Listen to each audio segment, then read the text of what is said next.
Cake කොහෙන්ද? අරයාගේ birthday එක. කාගේද? අයියනේ මං කිව්වේ ඔයා ගැන නිතරම අහනවා කියලා.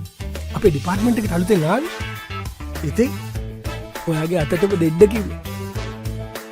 මේ ඕවා හෙන කේස් මොන කේස් දානේ? එයාගේ හස්බන්ඩ් මෙහෙ නෑ. නැවක වැඩි. ඔයා මොනවද මේ කියන්නේ? මේවැ අයිසින් පිරිලා සීනි ගුලි කෑවොත් එන කේස්. මේ මොකද කරන්නේ? වැඩ ඉතින් එපා වෙලා ඉන්නේ. එළියට ගිහලා මස්කට් කෑල්ලක් කාලා ප්ලේන් ටිකක් ගහලා එමුද? ආපෝ එන කේස්. කේස් දාන්න කෙනෙක් නෑ යන්නේ. ලොක්කනේ. ලොක්කා ගැන නෙමෙයි යන්නේ මං කියන්නේ. මස්කට් කියන්නේ සීනි කුට්ටි කෑවොත් එන කේස්.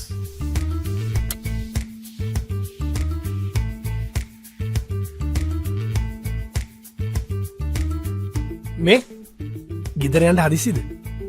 එහෙම හදිසියක් නෑ. යමු අපේ දිහා. ගෙදර කට්ටියත් ගමේ ගිහිල්ලා. මාරු බඩුවක් හම්බුණා. එමීට 90 වෙන්න තියෙන්නේ. අපෝ බෑ. ඕවා හෙන කේස්. මොන කේස් දානේ? වැඩි වුණොත් කාර් එක අපේ ගෙදර දාන්න. මං අඳුන 3 wheeler තියෙනවා. එකෙන් ගෙදර දාන්න. එහෙම හිතලා නෙමෙයි යන්නේ කිව්වේ. ඕවා සීනි ගුදන්. බිව්වොත් එන කේස්.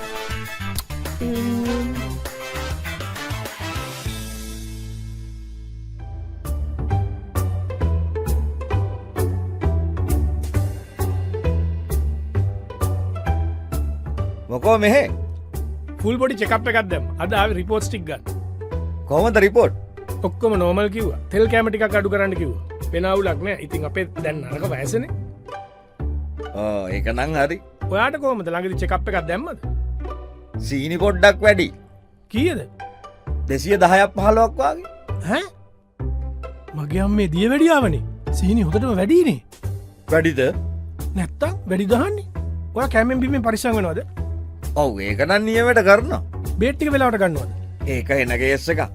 ඇත්තම කිව්වොත් බේත් නම් බොන්නේ නැහැ. බේත් බොන්නේ නැහැ? ඔව් අනික මෙයා ඔය ලෙඩ වලට ඕනට වඩා බය වෙන්න හොඳ නැහැ. මෙයා මේ මගුලක් කතා කරනවා. මිනිස්සු බේත් ටික පිළිවෙලකට ගන්නවා. දිය වැඩියාව කියන්නේ සෙල්ලම් ලෙඩක් නෙමෙයි. කොහොම ගියොත් අතුරු ප්‍රතිඵල ඉතාම භයානකයි ඈ. හાર્ට් ඇටැක් එකක් වුණත් එන්න තියෙන ඉඩකඩ වැඩි. මේක අහගන්න. දිය වැඩියාවට බේත් බීව වගේ නෙමෙයි.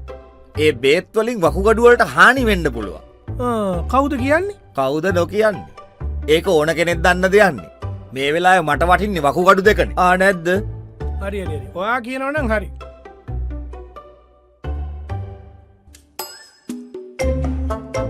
මොකෝ තාත්තේ?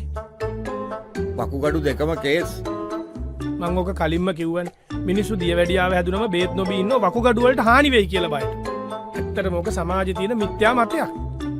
අනික කෑම පාලනය කරා කියලා විතරක්ම දිය වැඩියාව හොඳ වෙන්නේ නැහැ. දැන් ඔයගේ ෆාස්ටිං බ්ලඩ් ෂුගර් 200 ගාණක් නුනේද? ඒකනේ වාර කේස් එකනේ. ඇත්තටම වෙන්නේ දිය වැඩියාව කියන රෝගය පාලනය කරගත්තේ නැති වුණා මේක වකුගඩු වලට බලපාන එක. දැන් ඔයාට උනේ ඒකනේ.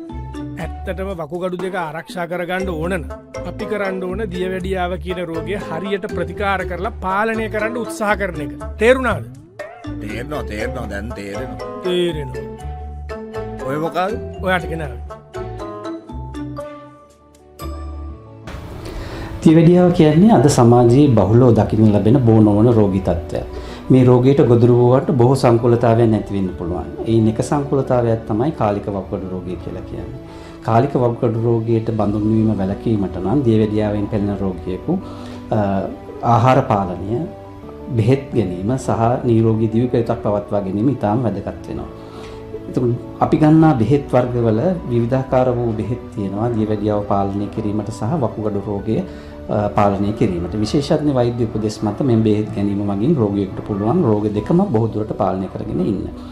සමාජයේ මතයක් තියෙනවා අපි දෙන බෙහෙත් වලට වකුගඩු නරක වෙනවා කියලා. හැබැයි එහෙම දෙයක් සිද්ධ වෙන්නේ නැහැ. වකුගඩු රෝගේ ඉදිරි අවස්ථාවන්වලදී එහෙම නැත්නම් බොහෝ නරක අවස්ථාවන්වලදී සමහර බෙහෙත් වර්ග අපිට නවත්තන්න සිදු වෙනවා. ඒ බෙහෙත් වකුගඩුව හරහා එළියට යන නිසා. ඒ ඇරෙන්න බෙහෙත් වලින් රෝගියාට දෙන බෙහෙත් වලින් වකුගඩු වල සංකීර්ණ සංකූලතාවයක් ඇති වීමට තිබෙන අවස්ථාවන් බොහොම අඩුයි.